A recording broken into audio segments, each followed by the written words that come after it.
అదే RTV app వార్తల్ని క్షణాల్లో చదివే అవకాశం ఉంటుంది. ఒక న్యూస్ పేపర్, ఒక టెలివిజన్ ఛానల్ మీ చేతుల్లో ఎప్పుడూ ఉంటాయి. ఇప్పుడు మీకు విజువల్ చూపించబోతున్నాం. హెజ్బుల్లా మీద ఇజ్రాయెల్ దాడికి సంబంధించి, విధ్వంసానికి సంబంధించి నస్రల్లా హతమైన రోజు ఏం జరిగింది? ఇజ్రాయెల్ ఇలా టార్గెట్ చేసింది. నస్రల్లా ఎలా హతమయ్యాడు? ఎటువంటి బాంబులను ఉపయోగించింది? ఆ విజువల్ని మీరు చూస్తున్నారు ఆర్టీవీ స్క్రీన్ మీద. ఒకసారి ఫుల్ ఫ్రేమ్లో ఆ విజువల్ని చూసే ప్రయత్నం చేద్దాం. అదిగోండి, హెజ్బుల్లాపై ఇజ్రాయెల్ భయంకర విధ్వంసానికి పాల్పడింది. హెజ్బుల్లా నాయకుడు హసన్ నస్రల్లా హతమైన రోజున 80 నుంచి 85 బంకర్ బస్టర్ బాంబులను హెజ్బుల్లాపై ప్రయోగించింది ఇజ్రాయెల్. ఈ బాంబు పడిన చోట అదిగో విజువల్లో మీరు చూస్తున్నారుగా, భూమి లోపల 30 అడుగుల లోతైన గొయ్యి ఏర్పడడం ఇప్పుడు సంచలనంగా మారింది. ఒక్కసారి ఆ గొయ్యి సంబంధించి విజువల్ని, అక్కడ ఎటువంటి సినారియో ఉందో ఆడియోతో సైతం వినే ప్రయత్నం చేద్దాం. ఆ తర్వాత ఇన్ డీటెయిల్గా మాట్లాడుకుందాం. ఒకసారి ఆ 30 అడుగుల లోతైన గొయ్యి దగ్గర ఎటువంటి పరిస్థితులు ఉన్నాయనేది ఒకసారి చూద్దాం.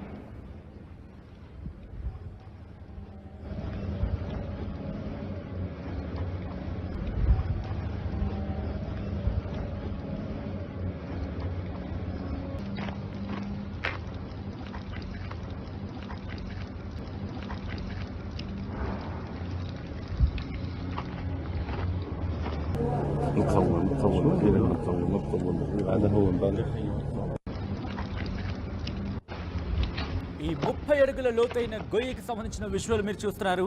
అయితే ఇది ఏర్పడింది ఆషామాషిగా కాదు.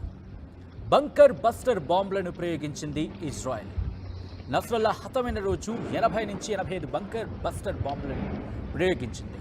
ఆ విజువల్ మీరు చూస్తున్నారు. ఇదే ఆన్ స్క్రీన్ మీకు కనిపిస్తోంది బంకర్ బస్టర్ బాంబు. ఇవి నిజానికి మామూలు బాంబులేం కావు. భూమి లోపలికి 30 నుంచి 60 అడుగుల లోతులో ఉన్న బంకర్లను కూడా ధ్వంసం చేసేస్తాయి. వీటి కెపాసిటీ అంతలా ఉంటుంది. అలాంటి బాంబులను ఇజ్రాయెల్ వాడటం ఇప్పుడు ప్రపంచవ్యాప్తంగా తీవ్రమైన చర్చకు దారితీస్తుంది. అయితే సెప్టెంబర్ 27, 2024 ఇజ్రాయెల్ వైమానిక దళం 69th స్క్వాడ్రన్ F-151 ఫైటర్ జెట్లతో బీరూట్పై మెరుపు దాడి చేసింది. దాదాపు 80 నుంచి 85 బంకర్ బస్టర్ బాంబులను ఆకాశం నుంచి విడుదల చేసింది, జారవిడిచింది. ఇందులో కొన్ని GBU-72 ఉన్నాయి, మరికొన్ని MK-84 సిరీస్ బాంబులు కూడా ఉన్నాయి. సాధారణంగా ఇవి నేలపై పేరిన సాధారణ బాంబులు అయితే కాదు. అవును, భూగర్భంలోకి చొచ్చుకుపోతూ ఉంటాయి, ఆ తర్వాత పేలుతాయి. నేలపై కాకుండా భవనం లేకపోతే బంకర్పై వదిలేస్తే కనుక, లేకపోతే పడేస్తే కనుక ఆ విధ్వంసం భయంకరంగా ఉంటుంది. నస్రల్లా ఉన్నదిగో ఆ ప్రదేశం మీరు చూస్తున్నారు. ఆ బంకర్ బస్టర్ బాంబులు పేలిన ఆ విజువల్, ఆ గొయ్యికి సంబంధించి అక్కడే నస్రల్లా భవనం అంటే సెంట్రల్ ఆఫీస్ అనే మాట వినిపిస్తోంది. నస్రల్లా ఉన్న భవనంపై బాంబు పడడంతో 30 అడుగుల లోతైన గొయ్యి ఏర్పడింది. ఈ GBU-72 బంకర్ బస్టర్ బాంబులు చాలా లావుగా ఉంటాయి. వాటికి సంబంధించిన స్టీల్, కాంక్రీట్ కూడా ఉంటుంది. అంటే ఆ బిల్డింగ్కి సంబంధించి మాట్లాడుకుంటే ఎంతటి స్ట్రాంగ్గా ఉన్న బిల్డింగ్స్ అయినా సరే ఆ గోడల్ని బదలుగొడేస్తాయి. 30 నుంచి 60 అడుగుల లోతు వరకు కూడా వాటి ఇంపాక్ట్ చూపిస్తూ ఉంటుంది. అంత కెపాసిటీ, అంత క్యాపబిలిటీ ఉంటాయి. ఈ నేపథ్యంలో మరొక్కసారి ఆ విజువల్ని చూద్దాం. ఆ తర్వాత ఇన్ డీటెయిల్గా మాట్లాడుకుందాం. ఎందుకంటే ఒక్కసారి ఆ విజువల్ని చూద్దాం. మీరు చూస్తే కనుక పూర్తిగా 30 అడుగుల లోతైన గొయ్యి ఏర్పడింది. సాధారణంగా ఒక నుయ్యి తీసినప్పుడు, అంటే ఒక బావి తవ్వినప్పుడు 30 అడుగులు తవ్వాలంటే ఎంతసేపు పడుతుంది?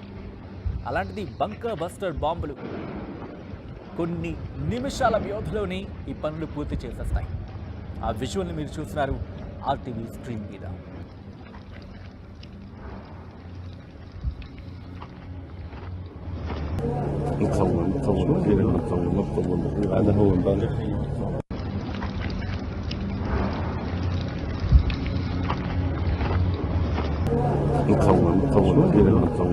హమాస్ గురించి ఇక్కడ ఒక్కసారి మాట్లాడుకునే ప్రయత్నం చేద్దాం. హమాస్ భూమి లోపల సొరంగాల్ని నిర్మించింది. హెజ్బుల్లా నివాస ప్రాంతాల మధ్య తమ ఆయుధ స్థావరాలను కూడా ఏర్పాటు చేసుకుంది. లాంచ్ ప్యాడ్లను కూడా తయారు చేసింది. హెజ్బుల్లా సామాన్య ప్రజల మధ్య ఉగ్రవాదులకు అడ్డగా ఉండేది అనే చర్చ జరుగుతోంది. దీంతో గాజాలోని సొరంగాలను ధ్వంసం చేసేందుకు ఇజ్రాయెల్ ఈ బంకర్ బస్టర్ బాంబులను ఉపయోగించింది. హసన్ నస్రల్లా ఉన్న భవనం భూగర్భంలో ఉండడంతో ఇజ్రాయెల్ దాని చుట్టుపక్కల ఈ బంకర్ బస్టర్ బాంబులతో బ్లాక్లో 80 నుంచి 85 ఈ బాంబులను జారవిడిచింది. దీంతో భూగర్భంలో నిర్మించిన లోతైన స్థావరాలు దెబ్బతీసేందుకు దాదాపుగా వాటికి సునాయాసం అయిపోయింది. ఇక్కడ తర్వాత ఏం జరిగింది? దీని తర్వాత GBU-72 అనే 2268 అవును GBU అని 2268 కిలోగ్రామ్స్ అంటే 2268 కిలోగ్రాముల బరువున్న అత్యాధునిక గైడెడ్ బాంబు ఇది. సాధారణంగా ఇది బంకర్లు లేదా సొరంగాలను పేల్చడానికి మాత్రమే రూపొందించబడింది. అయితే ఈ బాంబు మొదటి భూమిలో రంధ్రం చేస్తుంది. ఆ తర్వాత కొన్ని అడుగుల లోపలికి వెళ్ళి పేలిపోతుంది. భవనంపై పడితే అది దాని పునాదిని సైతం ప్రకటించి వేస్తుంది. ఇలా బంకర్ బస్టర్ బాంబులు చాలా పవర్ఫుల్గా ఉంటాయి, భయంకరంగా ఉంటూ ఉంటాయి. కాంక్రీట్ లేదా బంకర్లు లేదా ఎంత దృఢమైన సొరంగాలైనా సరే పునాదులతో పేల్చేస్తాయి. సో హసన్ నస్రల్లా మీరు చూస్తున్నారు ఆన్ స్క్రీన్. హసన్ నస్రల్లాను టార్గెట్ చేయడానికి ఇజ్రాయెల్ ఉపయోగించిన బంకర్ బస్టర్ బాంబులు కూడా ఇవే. ఈ రకమైన బాంబులు ఎలా ఉంటాయంటే కనుక వియత్నాం యుద్ధంలో ఎక్కువగా ఉపయోగించారనే చర్చ కూడా ఇక్కడ వినిపిస్తూ ఉంటుంది. ఈ బాంబుకు సంబంధించి ఒక నోస్ మీరు చూడండి ఒక్కసారి. ఆ బాంబుని మీరు చూస్తున్నారు ఆన్ స్క్రీన్. చాలా షార్ప్గా ఆ ముందు భాగం చాలా షార్ప్గా ఉంటుంది. అంటే దాన్ని నోస్గా మాట్లాడుతూ ఉంటారు చాలా సాధారణంగా. అలా దాంతో అవి వాటిని బరువుని కావచ్చు లేకపోతే ఎంత కెపాసిటీని అలా తీసుకువెళ్ళిపోతూ ఉంటాయి. బ్యాలెన్స్ చేసుకుంటూ ఉంటుంది. దీనికి 2 చార్జెస్ ఉంటాయి. మొదటిది చిన్నది, ఇదేం చేస్తుందంటే కనుక ఎంచుకున్న లక్ష్యానికి రంధ్రం చేస్తుంది. రెండవది పెద్దది, ఇది భూభాగం లోపలికి వెళ్ళి భయంకరమైన పేలుడిని అక్కడ సంభవించేలా చేస్తుంది.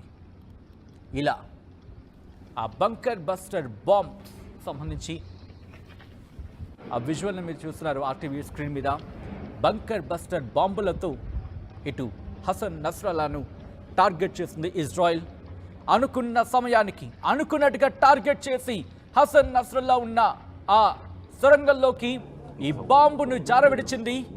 నిమిషాల వ్యవధిలోనే ఇది ఆ స్థావరం ఆ సొరంగాన్ని పేల్చేసింది, అంటే వీక్ చేసేసింది, బలహీనపరిచింది. దీంతో ఆటోమేటిక్గా కుంగిపోవడమో లేకపోతే బద్దలైపోవడమో జరుగుతుంది. ఆ తర్వాత ఈ రెండో భాగం దానికి సంబంధించి పేల్చేస్తుంది. అంటే ఇంకక్కడ విధ్వంసం. ఈ బంకర్ బస్టర్ బాంబ్ చేసిన విధ్వంసం ఇది.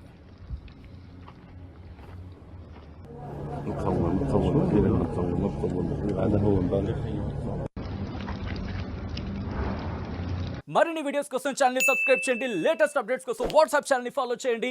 అండ్ లింక్ డిస్క్రిప్షన్ లో ఉంది.